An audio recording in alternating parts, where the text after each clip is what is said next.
बिस्मिल्लाहिर्रहमानिर्रहीम। अस्सलाम वालेकुम। मैं हूं आपका मेजबान साजिद गुंदल। आज 9 फरवरी है साल 2021। वीडियो स्कैंडल ने नया पेंडोरा बॉक्स खोल दिया है। कप्तान ने आम फैसले कर लिए हैं। मौलाना मरियम बिलावल की मुश्किलात में इजाफा हो गया है। क्या परवेज खटक भी फंस गए हैं? इस पर आज वीडियो में डिटेल से हम बात करेंगे। लेकिन शुरू में दो मुख्तसरन खबरें मैं आपके साथ शेयर करना चाहता हूं।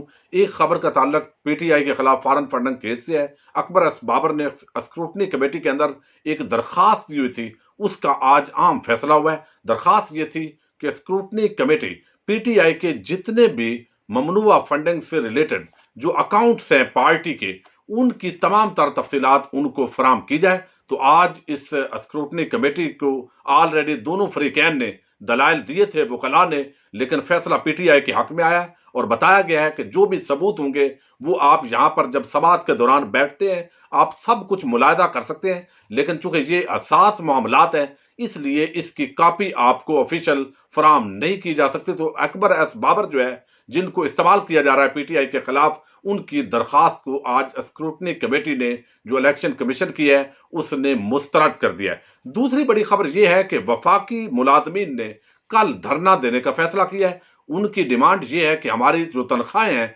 अलाउंस वगैरह, उनके अंदर 40% इजाफा किया जाए। वफाकी हुकूमत ने एक वज़रा की कमेटी बनाई थी जिसने उनके साथ बाकायदा मुज़ाकरात किए थे और आज वफाकी काबीना के अंदर इस हवाले से बाकायदा मंजूरी दी गई उनकी तनख्वाह और अलाउंस में इजाफे की। लेकिन ये जो चीफ ऑर्गेनाइजर हैं इस धरने के, मुलाजमीन की तरफ से उनका कहना है कि ये नाकाफी है। हमारे साथ 40% का इत्तफाक हुआ, लेकिन ये जो हुकूमती अदाद शुमार है उसके मुताबिक 24% इजाफा बनता है। इसलिए हम कल जो इस्लामाबाद के अंदर एक बड़ा एहतजाज करेंगे, फिर हम धरना देंगे। और अब यहां पर वफाकी हुकूमत ने कहा कि जो सूबाई मुलाजमीन है उनकी तनख्वाहों में इजाफा काम है सूबों का, लिहाजा वो सूबे तनख्वाहों में इजाफा करेंगे। तो अब जो सूबाई हुकूमत के मुलाजमीन है वो भी एहतजाज के लिए निकलने जा रहे हैं। और ज़ाहिर है अपोजिशन जमातों की इसके साथ आशीर्वाद है। जब खास माहौल देखा जाता है तो उसके अंदर तमाम तबकात, यकीनन लोगों को महंगाई का सामना है, मुश्किलात का शिकार है। तो अब इस असना के अंदर सूबाई मुलाजमीन भी एहतजाज के लिए निकलेंगे। और अब जो डिमांड्स है उनकी, वो जदीद टाइम स्केल, यकसा मराहत, एडहाकिज्म, कंट्रैक्ट पॉलिसी का खात्मा, मेडिकल अलाउंस में 10,000 इजाफा, हाउस अलाउंस तनख्वाहें और अलाउंसेस के अंदर इजाफा, इस तरह की डिमांड्स हैं। इस पर जो कल लेटेस्ट अपडेट्स होंगी वो मैं आपके साथ शेयर करूंगा। अब देखिए कि ये जिस तरह का वाकया आज हुआ है, जिस तरह बाकायदा अराकीन असम्बली नजर आ रहे हैं, बैगों के अंदर पैसे लिए जा रहे हैं, उनकी तस्वीरें नजर आ रही हैं, वीडियो के अंदर वादे दिखाई दे रहा है कौन से अफराद हैं। अगर ये माजरा किसी मुहज्जब जमहूरी मुल्क के अंदर होता तो इस वक्त तक इस तरह के लोग कोने खुदरे में छुप चुके होते और खास तौर पर उनका कोई भी वकालत करने वाला उस मुल्क के अंदर मौजूद ना होता। लेकिन यहां पर आप देख लीजिए, इस हार्स ट्रेडिंग की वकालत के लिए बाकायदा एक अपोजिशन का अलायंस बना हुआ है। उन्होंने बुग़्ज़ और नफरत की इंतहा कर दी है।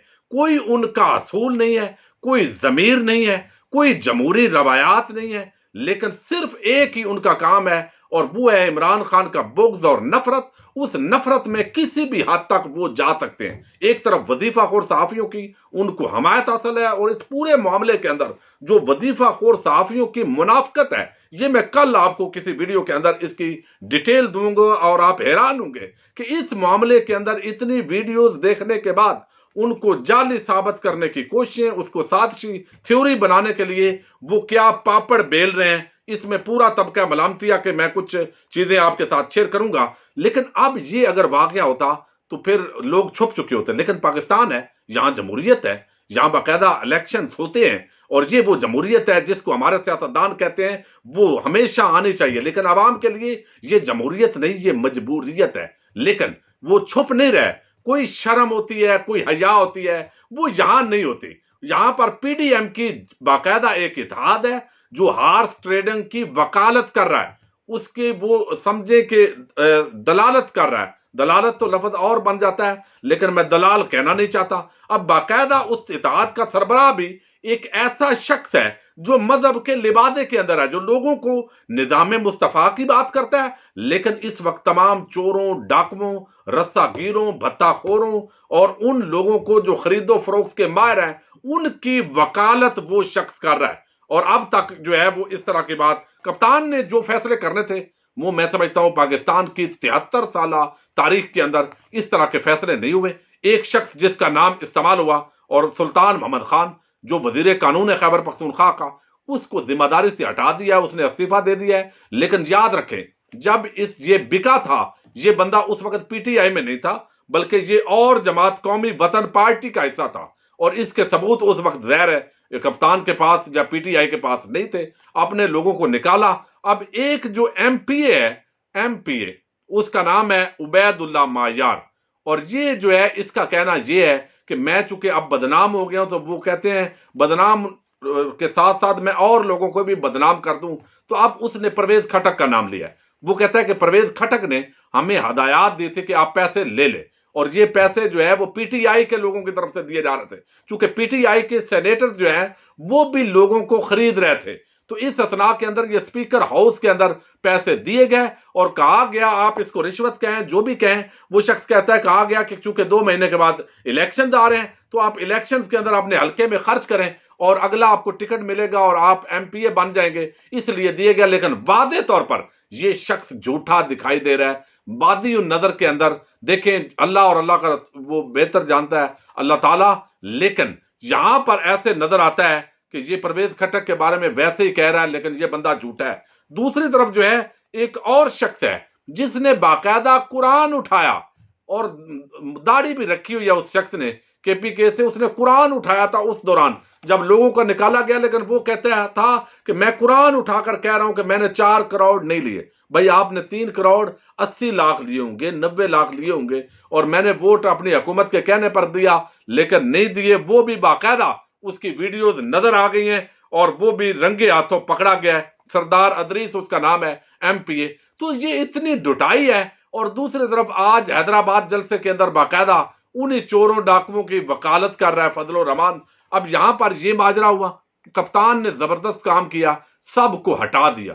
अब दूसरी तरफ देखना यह है, पीपल्स पार्टी का एक एमपीए मोहम्मद अली बाचा, ये वो करैक्टर है जो सारी असल में डील करवा रहा था।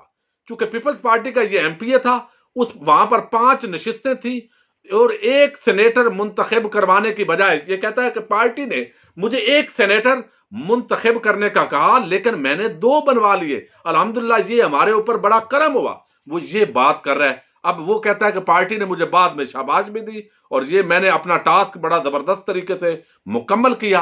अब जरदारी उसमें गेम कर गया। अब ये बिलावल उस जरदारी का बेटा है। और जमहूरियत और ये चीजें देखो, ये कितनी बेशर्मी के साथ रोज कहते हैं हम बड़े जमहूरी हैं, और इनको प्रमोट करने वाले जो लोग हैं, जो खुफिया हाथ होते हैं या सामने हाथ होते हैं, वो भी आप पूरा नजारा कीजिए वजीफाखोर सहाफियों का कि किस तरह वो मेहनत करते हैं। तो ये जो खुफिया करैक्टर है ये भी सामने आ गया है। अब जो मैंने बताया, परवेज खटक को लगता है कि बदनाम करने की कोशिश की गई है, कप्तान ने फैसला कर लिया। अब मौलाना मरियम और बिलावल की मुश्किलात में इजाफा कैसे हो गया कि सुप्रीम कोर्ट ऑफ पाकिस्तान के अंदर ये रेफरेंस दायर हुआ है, अमेंडमेंट भी ऑलरेडी हुई है वहां पर पार्लियामेंट के अंदर, और पूरा नंगा तो इनको कप्तान ने कर दिया है। लेकिन अब इनकी मुश्किलात में ये इजाफा हुआ है कि इखलाकी तौर पर जो थोड़ी बहुत इनके हवाले से जो लोगों के अंदर पाई जाती थी, चंद पटवारी तो अब भी आप देखेंगे वो उसी नेचर के हैं, लेकिन जो जनरल पब्लिक है उसके अंदर ये मजीद नंगे हो गए कि ये जमीर फरोश लोग हैं और ये जमीर फरोशों की वकालत करने वाले लोग हैं। और कप्तान जो नारा लगाता था वो नारा उसका दुरुस्त साबित हुआ है। और आज जो पीटीआई के तर्जमानों का इजलास हुआ है उसके अंदर भी इमरान खान ने वाज़ेह हदायत दी है कि इनको नंगा करो, लोगों को बताओ, और जाकर ये किस तरह जमीर फरोशी की अभी भी वकालत कर रहे हैं। अगर किसी भी मुअद्दब दुनिया के जमहूरी मुल्क में मैंने आपको बताया होते तो अब तक ये लोग मुंह छुपा रहे होते, लेकिन ये अभी भी उसी की जो है वो बने हुए हैं, पूरा जो चीजें हैं वो कर रही हैं। अब जो ख्वाब था इनका पूरा, वो ख्वाब ये था कि हमने खरीदो फरोख्त इस तरीके से कर लेनी है मुख्तलिफ पार्टीज ने, और पीटीआई को सरप्राइज देना है, और उसके बाद हमारी फिर सेनेट के अंदर अक्सरियत होगी, 1-2 सीटों का फर्क पड़ना है वैसे भी। तो जब चेयरमैन और डिप्टी चेयरमैन का इंतखाब होगा तो उसके बाद मजीद मुश्किलात पैदा हो जाएंगी पीटीआई के लिए। और सेनेट के अंदर अगर अक्सरियत आती है पीटीआई और उसके इत्तेहादियों की, तो इसका मतलब है कि उन चोरों डाकुओं की मौत है। इसलिए वो सेनेटर तला जैसे लोगों को जो अमीर कबीर हैं, ताकि वो अगर 1 अरब रुपया भी लगाना पड़े तो लगा दें। बलूचिस्तान के अंदर खैबर पख्तूनख्वा और पहले जो फाटा होता था वहां पर ये सारी चीजें लगती थी, लेकिन अब वो फंस गए हैं इसके अंदर। अब ये है कि उनका ये जो सौदा है ये मुश्किलात का शिकार हो जाएगा। एक तो ये फैसला जो है ये डिटरमिन करेगा, सुप्रीम कोर्ट ऑफ पाकिस्तान के अंदर हुकूमत ने ये फैसला किया है अभी, बल्कि मुशावरत है कानूनी जारी है कि ये वीडियोस वहां पर अगर दी जाएं तो क्या इनका फोरेंसिक ऑडिट भी अगर हो जाता है तो ये फायदा देती हैं या नहीं देती। लेकिन फिर भी हमारे जो मुअज़्ज़ज़ जजेस हैं सुप्रीम कोर्ट ऑफ पाकिस्तान के, हमारे मोहतरम जस्टिस कादी फायद ईसा, हारदिल अजीज जाई साहब, जो उन्होंने इखबार के तराशे पर भी नोटिस लिया तरक्याती काम ताकि वक्त पर ना हो सके, उनको रोका जा सके। ये इस वक्त अगर करेंगे तो ये एक हार्स ट्रेडिंग आएगी या सियासी रिश्वत के पैराए में आएगा। लेकिन मजाल है वकला ने जो वकला गर्दी की है उस पर आप जनाब ने कोई नोटिस लिया हो, कोई सिफारिश भेजी हो चीफ जस्टिस ऑफ पाकिस्तान को। इसी तरह ये मामला भी आया है, हम इंतजार करेंगे, ये हमारी मुअज़्ज़ज़ अदलिया इस पर सो मोटो एक्शन लेंगे। चूंकि सुप्रीम कोर्ट ऑफ पाकिस्तान ने उसके जो जंगले थे वहां पर शलवारें गरीब मजलूम लोगों ने जो लटकाई थी वो भी उन्होंने तौहीन समझी थी और उस पर नोटिस लिया था। लेकिन यहां तो सरेआम जमीर फरोशी होती है, बिल्कुल इखलाक से आरी लोग आर्टिकल 63 के तहत जिनको नायल होना चाहिए, जिनको असेंबलियों से जूते मार के निकालना चाहिए, इसके बावजूद वो अगर दोबारा इस निजाम के अंदर फिट आते हैं, दोबारा असेंबलियों में पहुंचते हैं, हार्स ट्रेडिंग होती है, खरीदो फरोख्त की मंडी लगती है, तो उसके बाद इस अदलिया पर, इस पूरे निजाम पर वो हमें जो है वो आवाम को देखने की जरूरत है कि फिर किस तरह ये इस्लाहात मुमकिन है। यकीनन इस पर हमारे इदारे एक्शन लेंगे। अब मौलाना मरियम और बिलावल वो मुश्किलात का शिकार हो गया चूंकि कप्तान ने सारी बाजी पलट दी है, उनका एक दफा प्लान चौपट हो गया। अब देखते हैं मजीद क्या डेवलपमेंट्स आती हैं। अपने मेजबान साजिद गुंदल को नेक्स्ट वीडियो तक के लिए इजाजत दीजिए। अल्लाह हाफिज।